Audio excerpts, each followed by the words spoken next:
오늘 누가복음 2장 41절로 52절에 있는 말씀을 가지고 소년 예수의 언행이라는 제목으로 말씀을 전합니다. 우리 다 같이 한번 인사합니다. 옆 사람과 앞집 사람과 그리고 사랑하는 가족들과 함께 인사하실 때 지난 한 주간 동안 평안하십니까? 인사합니다. 지난 한 주간 동안 평안하십니까? 평안하십니까? 평안하십니까? 지난 20일이었죠.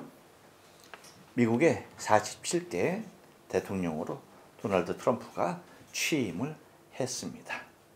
온 세계가 집중하고 그 광경을 바라보아야만 했죠. 특별히 그 트럼프의 위임식을 지켜보는 모든 사람들은 그의 취임 연설에 귀를 기울여야만 했습니다.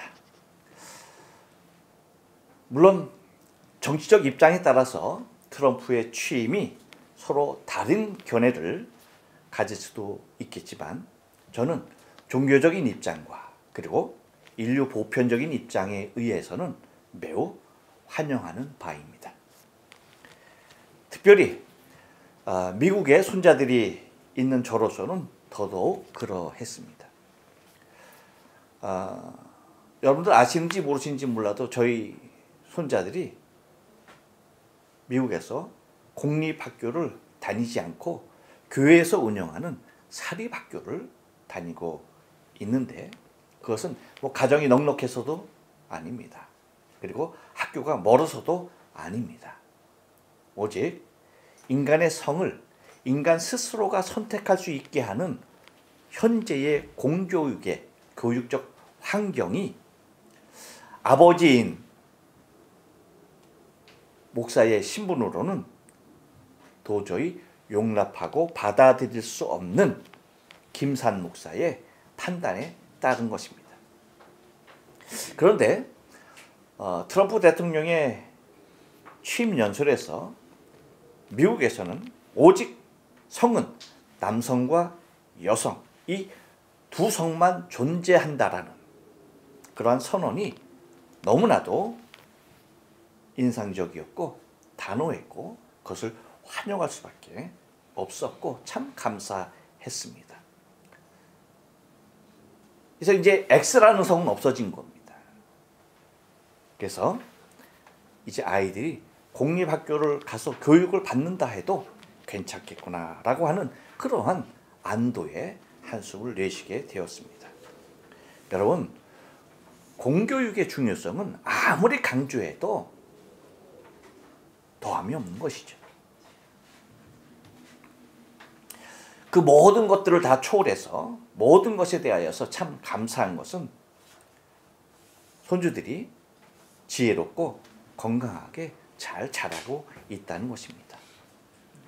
성경으로 글을 배우고 성경을 손에서 떨어뜨린 일이 없는 그러한 생활을 하다 보니까 이제는 뭐 성경 박사인 것은 다 소문이 나 있고 또한 성경에 대한 해박한 모습을 갖고 있다 보니까 모든 것을 성경에 입각한 모습에서 생각하고 판단하고 있다는 것입니다. 이에 따라 생각하는 것도 말하는 것도 어른의 기존 생각에서 발상할 수 없는 것들이 언제나 제시되고 있는 것들을 통하여서 놀라게 됩니다. 몇 가지 예를 들어서 여러분에게 말씀드리면 여러분 성경적 시대적 배경 그 당시에 왕들이 어떤 왕이 있었는데 그 왕들 당시에 생활했던 활동했던 선지자의 이름들을 줄줄이 깨고 있는 아이들이 도대체 얼마나 될까 하는 것이고 그리고 여러분 크로바를 보고서 삼위일체 하나님 성부와 성자와 성령이다. 하나님, 예수님, 성령님이라고 그 클로바 한 입을 따와서 그렇게 말할 수 있는 아이가 과연 얼마일까요? 또 모세의 이름이 바로의 공주가 지어준 이름인데 그러면 도대체 그 전에 3개월 동안 모세의 부모는 모세를 무엇라고 불렀을까? 묻는 거예요. 대답할 수 있어요? 없어요? 없죠.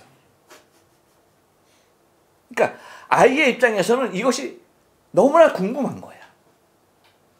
그런데 그렇게 궁금할 수 있게끔 의문을 갖고 묻는 것이 그냥 주어지는 것은 아니죠. 그래서 한동안 전화만 하면은 항상 성경 퀴즈 놀이가 할머니하고 놀이였던 것입니다. 이제는 성경 퀴즈 놀이 안 하죠. 왜? 재미가 없어, 할머니가. 할머니하고 성경 퀴즈 하는 게 더 이상 재미가 없는 거예요. 근데 이러한 때가 어느 때였느냐? 5살 전에 다 일어났던 일입니다. 지금은 10살이에요. 지난번에 작년이죠. 미국을 이제 강의하고 같이 이제 다 갔었잖아요. 그럴 때 리온이가 하는 말이, 엉클 강에게 하는 말이, 엉클 강은 우리를 6년 동안 버렸다. 6년 만에 간 거거든요, 강의는. 그랬더니 6년 동안 우리를 버렸다. 라고 얘기하는 거예요. 그래서 또 앞으로 6년간 우리를 버릴 거냐? 라고 얘기를 하는 거예요.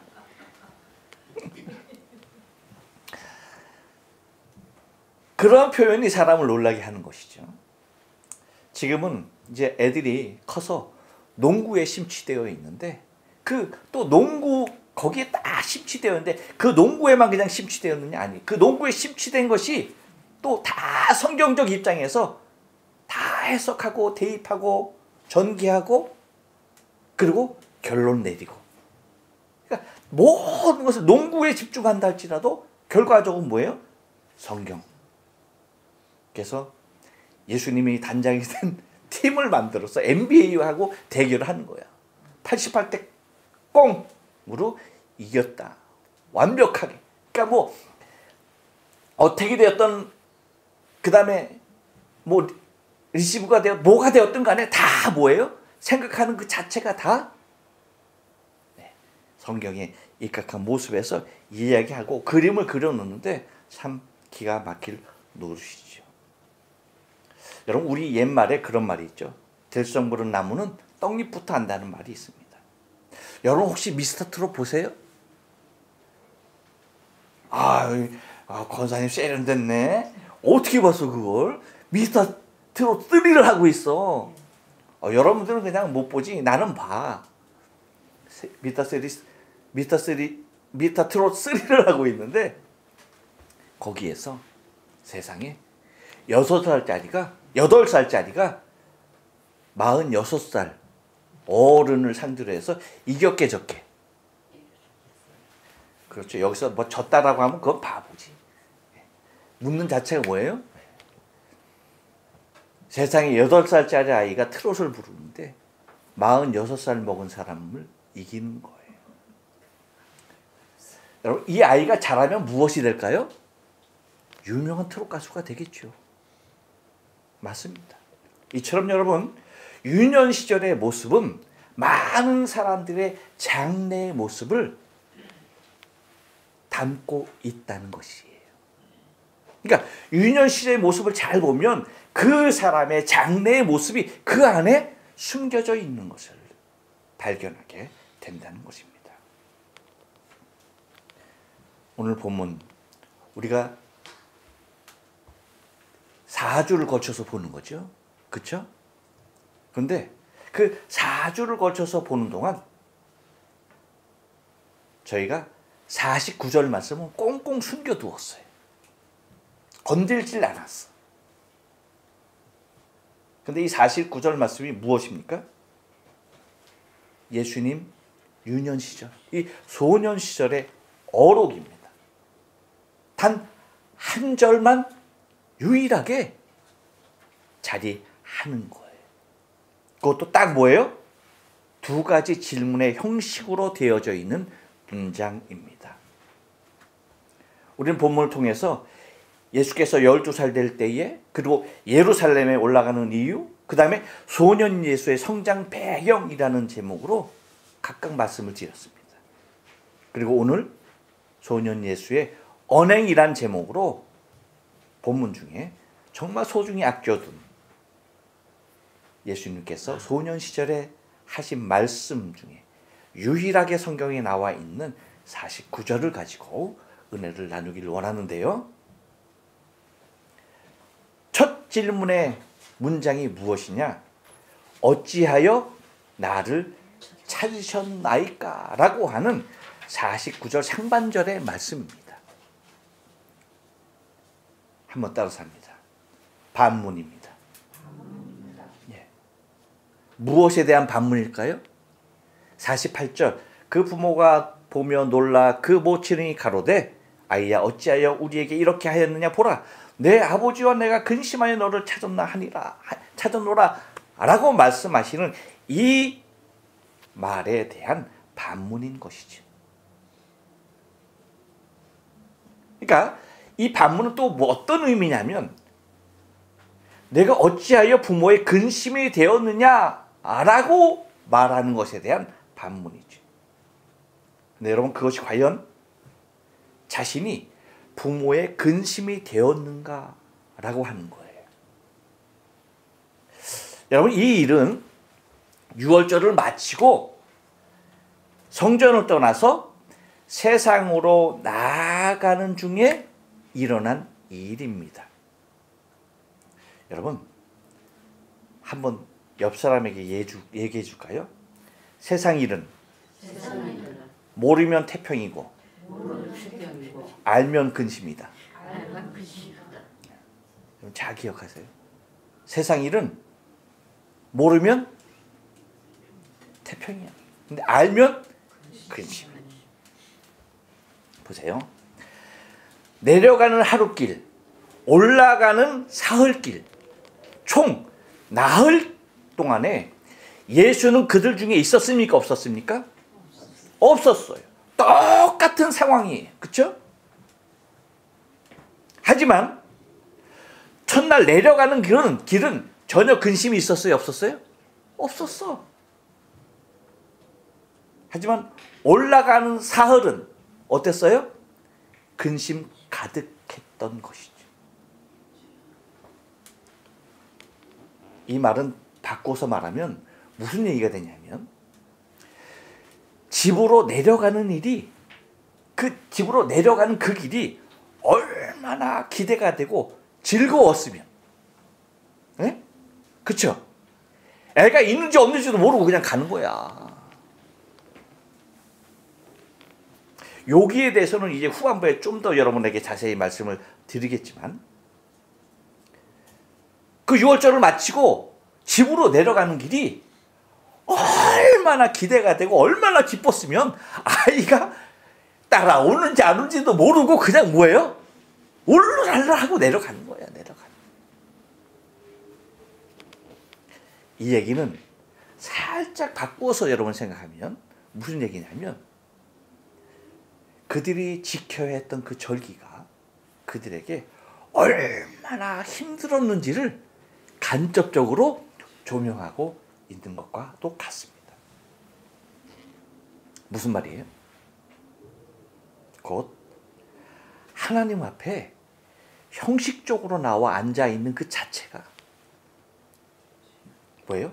정말 견디기 힘든 일일 수밖에 없다는 거예요. 그러니 이 자리를 빨리 떠나고픈 생각, 그 생각 하나밖에 없는 것이죠. 근데 그것이 딱 끝났어. 그럼 어떻게 하는 거예요? 뒤에 돌아보지 않고 바로 가는 거야. 바로 그냥 기다렸다는 듯이. 반면 여러분 그 자리가 즐겁고 행복한 자리였다면 어땠을까요? 어땠을 것 같아요? 우리가 알다시피 즐겁고 행복한 것은 빨리 지나가. 너무나 빨라. 그래서 늘 아쉬움으로 남죠. 그렇기 때문에 끝났어도 거기 더 머물고 싶은 마음이 간절한 것이고요. 이 여운이 가시는 것에 대하여서 안타깝게 생각할 수밖에 없는 것이고요. 그래서 그 아름다운 추억을 더 깊이 간직하고 싶은 생각이 간절하다는 것입니다. 근데 이 모습이 있어요, 없어요? 있는 거죠. 어디에? 예수에게. 그렇잖아요. 소년 예수에게 그 모습이 있는 거야. 그런데 부모에게는 이 모습이 있어요, 없어요? 없는 거예요.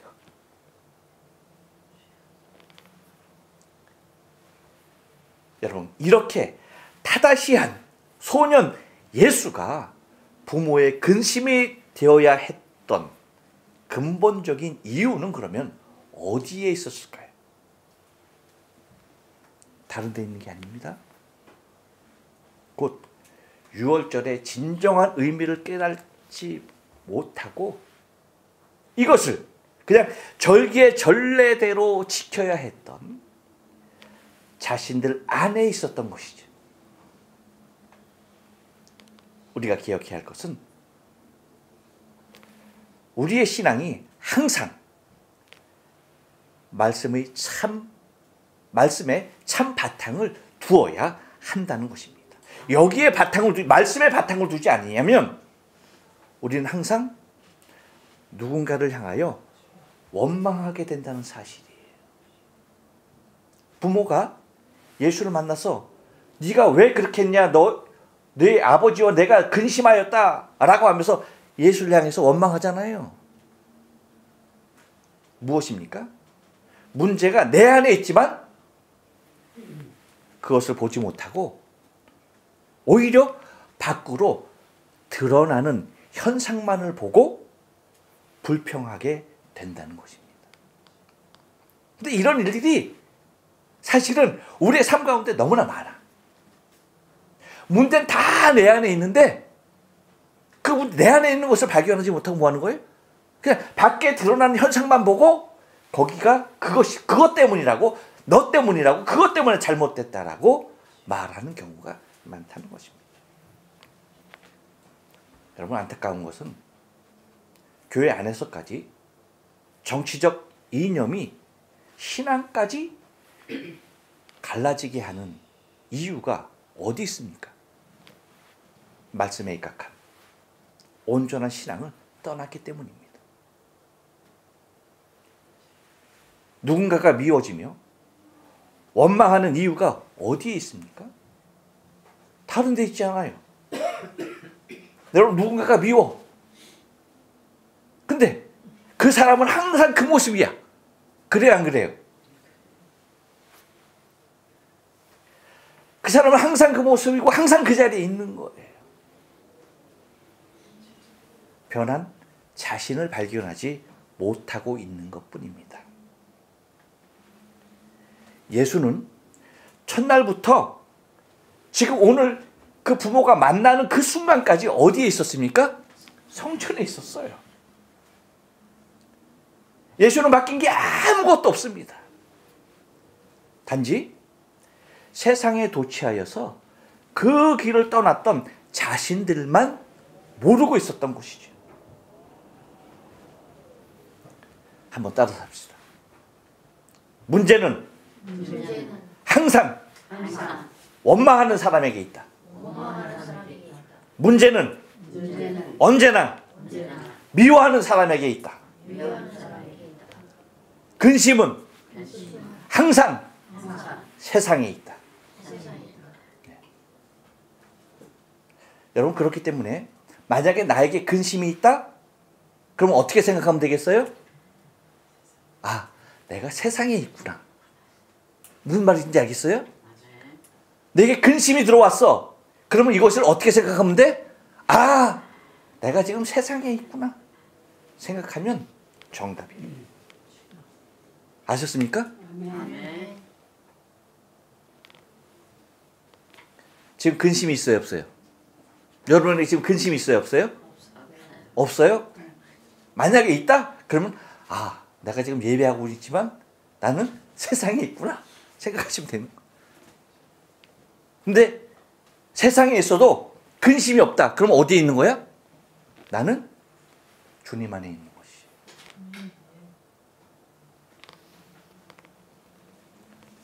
또한 어찌하여 나를 찾으셨나이까? 라는 이 말은요, 반문이기도 하지만 또 뭡니까? 한번 따라서 합니다. 근본에 대한 질문입니다.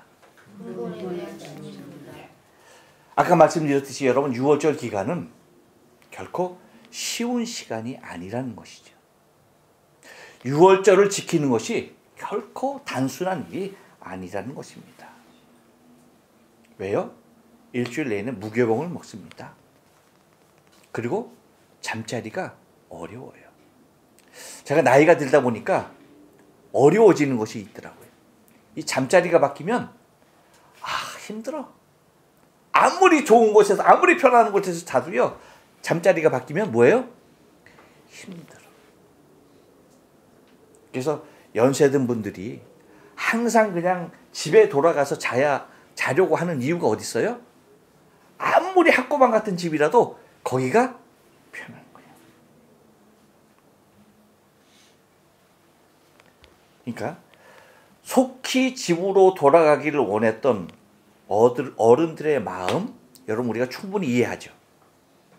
그러니까 형식적으로는 하나님의 성전을 그리고 있지만 중심은 그러하지 못하여서 그냥 절기에 따라서 전례대로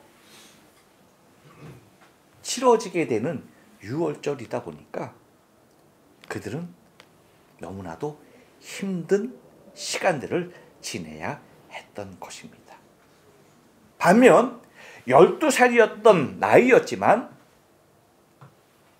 예수는 어른들을 넘는 반열 가운데 있었던 것이죠.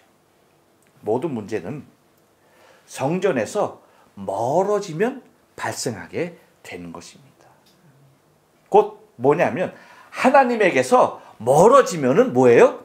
문제는 항상 발생한다는 거예요. 내가 성전에 있더라도 내가 하나님과 멀어지면 불편하게 되는 것입니다. 곧 근본, 곧 뭐예요? 참 의미를 잃으면 안 된다는 것입니다. 우리가 그리스도의 첫사랑을 잃으면 안 되는 것처럼 신앙의 근본을 떠나게 되면 모든 문제는 발생하게 된다는 거예요. 따라서 문제가 발생하는 근본 이유는 무엇일까요? 왜 문제가 발생할까요? 우리 안에 왜 문제가 발생할까요? 그것은 우리를 다시 원래의 자리로 돌이키게 하려는 하나님의 놀라운 사인이라는 사실을 잊어서는 안 돼요. 문제가 발생했다. 그럼 무엇을 생각해야 돼? 네, 내가 돌아갈 자리가 어딘가. 이걸 생각해야 돼. 그 문제로 고민할 것이 아니라 내가 돌아가야 할 자리가 어딘가? 내 제자리가 어딘가? 이걸 생각해야 된다는 것입니다. 요셉과 마리에게 발생한 문제도 마찬가지였죠. 결국은 어디에서 해결됩니까? 그렇죠. 제자리로 돌아갔을 때입니다. 성전으로 돌아갔을 때예요.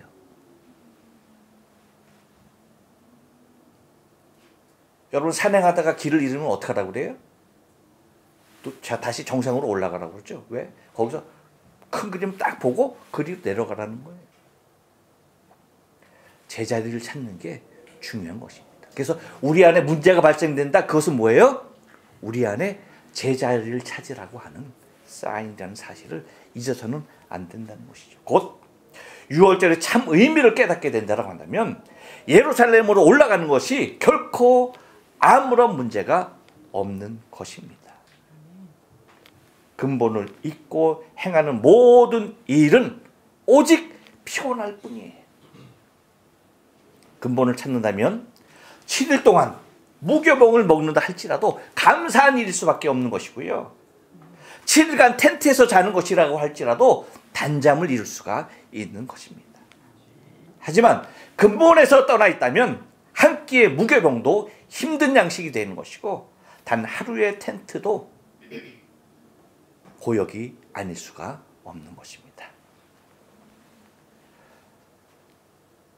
예수님의 두 번째 문장 무엇일까요?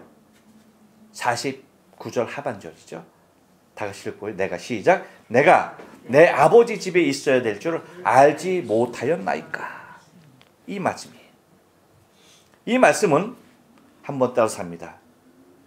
정당성에 대한 질문입니다. 예.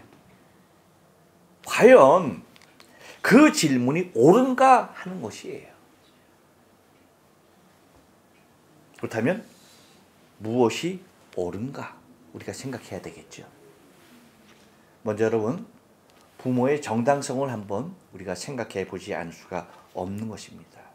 부모의 정당성은요, 자녀의 구속에 있지 않다는 거예요. 온전한 양육에 있어야 한다는 거예요.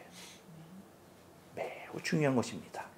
곧 자녀는 부모에 의한 쉬운 핸들링을 하기 위한 그러한 도구로 전락하는 것이 아니라 하나님께서 핸들링할 수 있는 인격체로 잘 성장하도록 이끄는 것이 되어야 한다는 것이에요. 예수님의 이 질문, 내가 내 아버지 집에 있어야 할 줄 알지 못하셨나이까? 이 질문으로 요셉과 마리아는 소년 예수를 하나님의 손이 아닌 자신의 손으로 키우려고 했다라고 하는 그 사실을 지금 드러내고 있는 것입니다.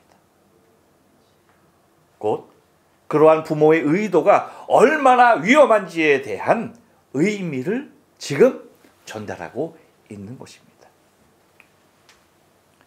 물론 여러분, 자식을 사랑하지 않는 부모는 없습니다. 하지만 그 사랑하는 방법과 그 의도에 있어서 차이는 엄청나게 많이 있다는 것이죠. 이러한 예수님께서 내가 내 아버지 집에 있어야 할 줄 알지 못하셨나이까? 라고 하는 이러한 과정이 있었기에 우리가 지난 시간에 상고해 보았던 것 같아요. 예수님의 성장 배경에서 두 번째 상고하였던 순종이 일어날 수가 있었던 것이죠. 뭐예요? 곧 이러한 것들을, 이러한 모든 것들을 마음에 둔 마리아. 그렇죠? 그 마리아가 될 수 있었던 것이죠. 그래서 52절에서 말했던 것이 뭐예요? 그 모친은 이 모든 말을 마음에 두니라. 바로 여기에 해당이 되는 것이죠. 여러분, 부모된 입장에서 제일 먼저 생각해야 할 것은 내 자녀 이전에 하나님의 자녀란 생각을 잊지 말아야 한다는 것이에요. 그리고 또 하나, 내가 그를 평생 지켜줄 수 있는 사람인가를 먼저 생각해야 돼요. 그러니까 내 자녀를 내가 평생 지켜줄 수 있는가? 있습니까? 없습니까? 없어요. 없죠. 그렇다면 평생 내 자녀를 지켜줄 수 있는 누가, 궁극적으로 누가 지켜줄 수 있느냐, 이것을 생각하지 않으면 안 된다는 것입니다. 이것이 소년 예수가 부모에게 묻는 질문의 요지인 것입니다. 내가 내 아버지 집에 있어야 할 줄 알지 못하셨나이까? 곧 하나님의 손에 맡기지 못하면 근심일 수밖에 없다는 것이에요. 내가 아무리 사랑하는 자녀를 할지라도 내 손에 쥐고 있으면 근심 그 자체라는 거예요. 하지만 하나님의 손에 맡기면요, 근심이 아니라는 것이죠. 이 말은 다른 얘기가 아니라 정답은 항상 하나님께 있다는 것입니다. 저희가 자녀 양육에 있어서 참 감사한 것은 보는 사람들마다 다 아이들에 대한 그 부러운 소리를 하게 되는 것을 볼 수가 있어요. 그런데 사실 보면 우리는 우리 손으로 할 수 있는 것이 아무것도 없었어요. 중학교 졸업하고 나서 다 공부하러 떠났어요. 그렇죠? 그래서 정말 중요한 때에 우리의 손을 떠난 것이 저는 너무나 감사하게 생각해요. 그리고 대학 다 졸업하고 왔어. 이제는 내가 이렇게 저렇게 할 수 있어요? 없어요? 없어. 그럴 때 다 지났어.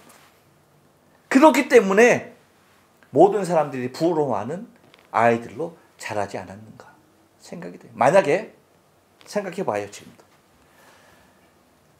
그냥 초중고 대학 모든 것을 우리 집사람이 다 꿰차고 일일이 다 간섭해야 했으면 쟤네들 아마 지금과 같이 안 됐을 거예요. 엄마에 대한 감정도 별로 좋지 않은 거예요. 그런데 그 예민해야 할 수밖에 없던 그때를 뭐예요? 떠나 있었어. 부모의 품에서 떠나 있었어. 물론 자기들 나름대로의 어려움은 있었겠지만 무슨 어려움은 없던 거예요? 부모가 일일이 이거 해라 저거 해라 막 간섭하는 그 스트레스는 없었던 것이죠. 자연이 뭐예요? 하나님의 손에 맡길 수밖에 없었던 것이죠. 여러분 윤성이도 보면 애가 어때요? 착해요? 안 착해요? 착해. 왜 그럴까? 걔도 일찍부터 부모 떠나서 그래.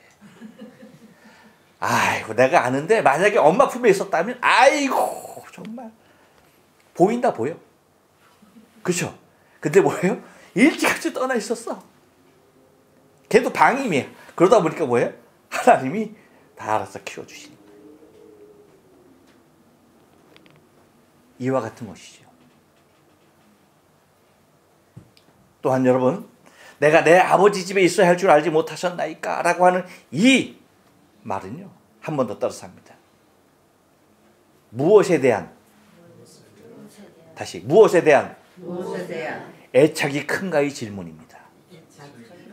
네, 곧 이 질문, 이 말은요. 도대체 무엇에 대한 애착이 그렇게 간절한가? 이 질문과도 똑같은 거예요. 인간의 삶을 이루는 구성 요소들이 있습니다.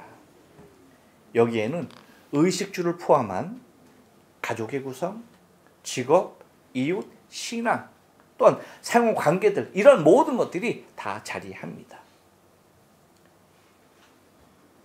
근데 이 요셉과 마리아에게 있어서 집착할 수밖에 없었던 것이 무엇이냐? 오늘 본문을 통해서 전체적으로 드러나는 마리아와 요셉이 무엇이 집착하였느냐라는 것을 볼 때에 두 가지로 정립이 되죠. 그것이 뭡니까? 아들 그리고 집 이것입니다. 이것은 현대를 살아가는 사람들에서 보편적인 가치예요. 그렇지 않습니까? 자식과 집 이거보다 더 중요한 게 뭐 있어? 신랑? 신랑은 아니야. 없어도 돼. 뭐만 있으면 새끼하고 집만 있으면 신랑은 없어도 돼. 아닌가? 필요한가? 아무튼 여러분 이것이 뭐냐면 충분히 세속적이라는 것입니다. 반면 소년 예수 그가 집착했던 것은 뭡니까? 부모와 같이 아들과 집에 대한 집착이 아니었어요? 다시 말하면 부모와 집에 대한 집착이 아니었다는 거예요. 소년 예수에게는. 뭐였습니까? 오직 하나님이었어요.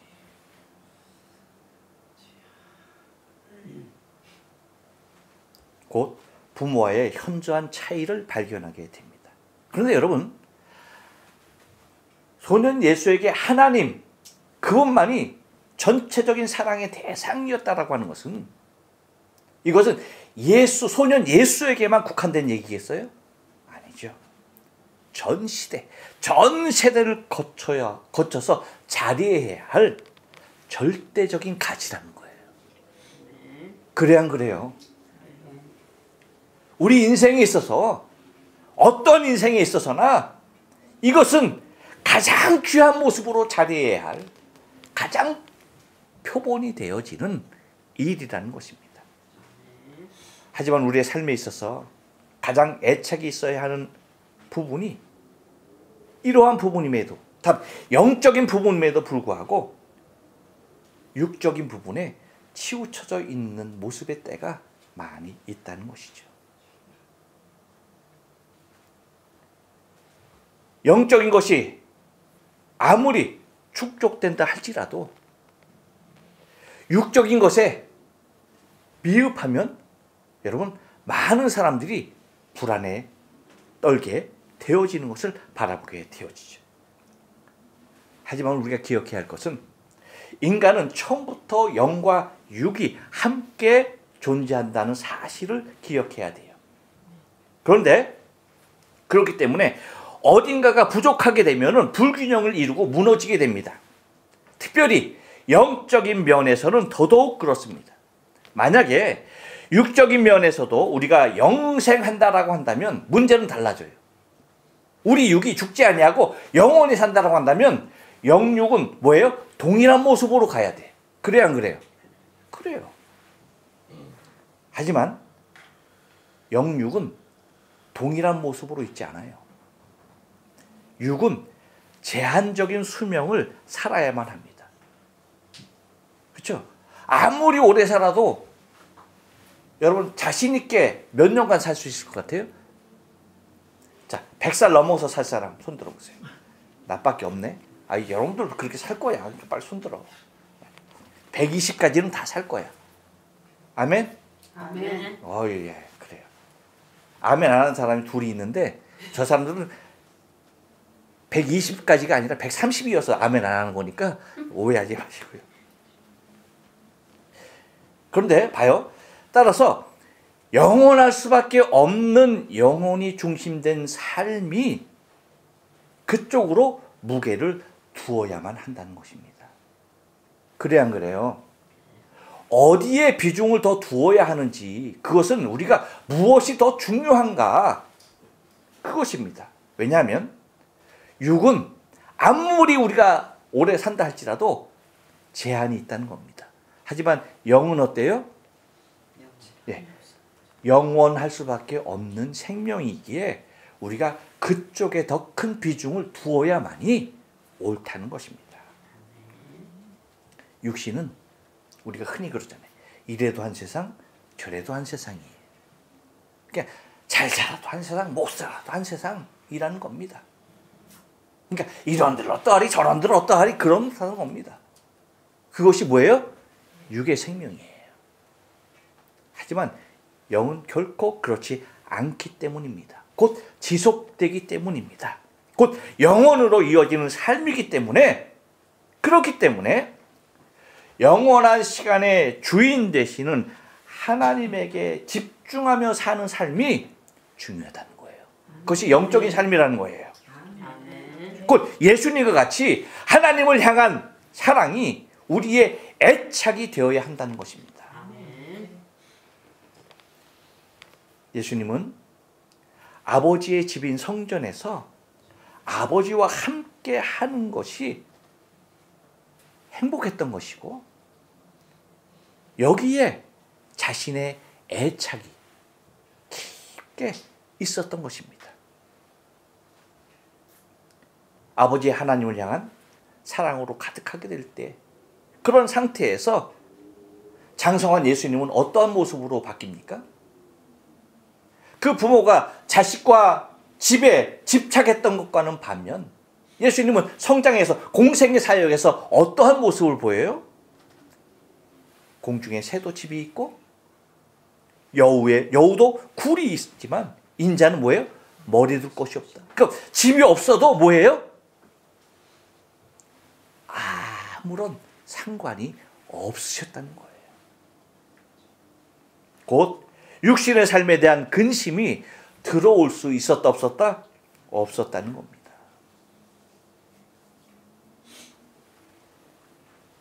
다시 말합니다. 근심이 있다? 그건 뭐라고요? 내가 어디에 있다? 세상에 있다. 다시, 근심이 있다? 내가 어디에 있다? 세상에 있다. 내가 내 아버지 집에 있어야 할 줄을 알지 못하셨나이까 하는 것과도 같이 하나님을 향한 절대적인 사랑의 고백이 있어야 하는 것입니다.